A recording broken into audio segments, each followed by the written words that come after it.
Hey, Polka Dot preschoolers, good morning or good day. How are you? Today we have a special guest. We have Noah. Noah, can you say hi? Hi. Yeah, and you see Noah and I are sitting, so we're physically distancing from each other, not too close. We are following our shelter in place order and just making sure that we're not too close. So today we're going to read two stories. One is going to be Miss Nelson is Missing by James Marshall. And the next story is going to be The Very Hungry Caterpillar by Eric Carle. Okay? So let's start with this book. You might need to help me. Okay, Noah?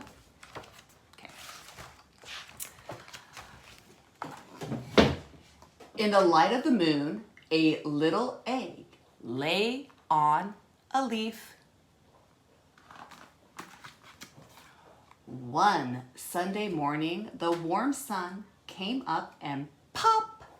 Out of the egg came a tiny and very hungry, what?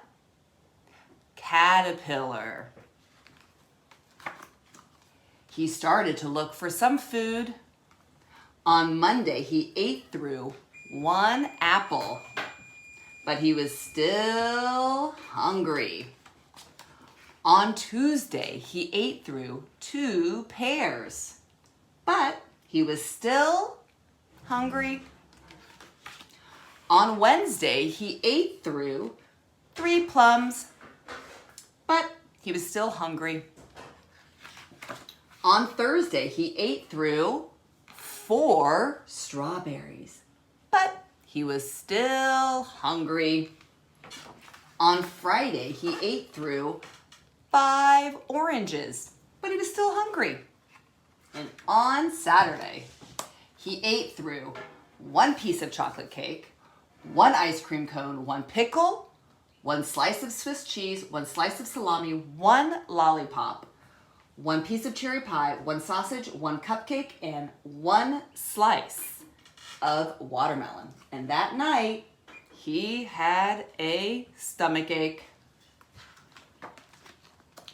And the next day was Sunday again. The caterpillar ate through 1 nice green leaf. And after that, he felt much better.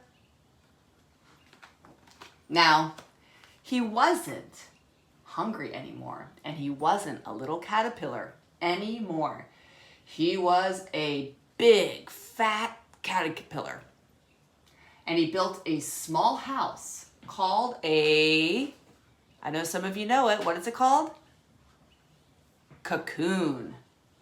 Around himself. And he stayed inside for more than 2 weeks. And then he nibbled a hole in the cocoon and he pushed his way out.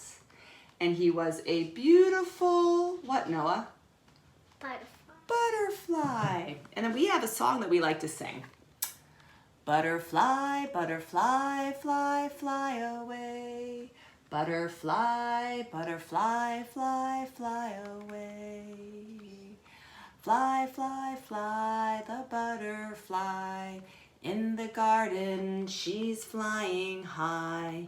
In the meadow, she's flying low. Fly, fly, fly, the butterfly. Okay. One of my favorites, The Very Hungry Caterpillar. Okay, the next story, Miss Nelson is Missing.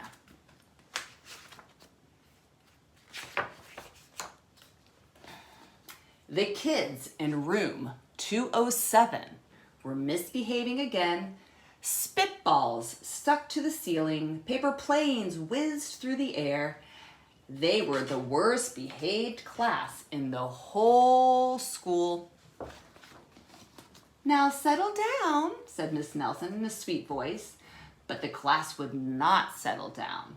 They whispered and giggled, they squirmed and made faces. They were even rude during story hour. They always refused to do their lessons. "Something will have to be done," said Miss Nelson. The next morning, Miss Nelson did not come to school. "Wow," yelled the kids. "Now we can really act up." And they began to make more spitballs and paper planes. "Today, let's be just terrible," they said. "Not so fast," hissed an unpleasant voice. A woman in an ugly black dress stood before them. "I am your new teacher, Miss Viola Swamp." And she rapped the desk with her ruler. "Where is Miss Nelson?" asked the kids. "Never mind that," snapped Miss Swamp. "Open those arithmetic books." Miss Nelson's kids did as they were told. They could see that Miss Swamp was a real witch. She meant business. Right away, she put them to work and she loaded them down with homework. "We'll have no story hour today," said Miss Swamp. "Keep your mouths shut," said Miss Swamp. "Sit perfectly still," said Miss Swamp, "and if you misbehave, you'll be sorry," said Miss Swamp. Days went by and there was no sign of Miss Nelson. The kids missed Miss Nelson. "Maybe we should try to find her," they said. Some of them went to the police. Detective McSmog was assigned to the case. He listened to their story. He scratched his chin. He said, "I think Miss Nelson is missing." Detective McSmog would not be much help. Other kids went to Miss Nelson's house. The shades were tightly drawn and no one answered the door. In fact, the only person they did see was the wicked Miss Viola Swamp coming up the street. "If she sees us, she'll give us more homework." They got away just in time. Maybe something terrible happened to Miss Nelson. "Maybe she was gobbled up by a shark," said one of the kids, but that didn't seem likely. "Maybe Miss Nelson went to Mars," said another kid, but that didn't seem likely either. "I know," exclaimed one know-it-all.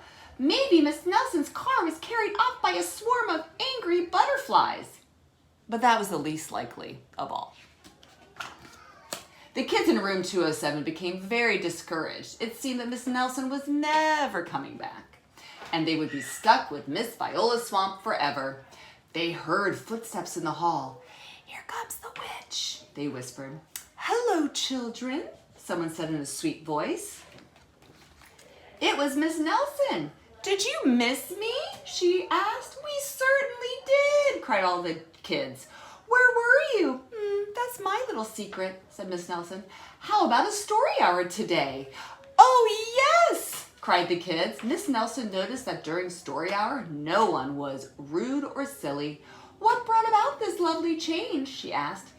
"That's our little secret," said the kids. Back home, Miss Nelson took off her coat and hung it in the closet, right next to an ugly black dress.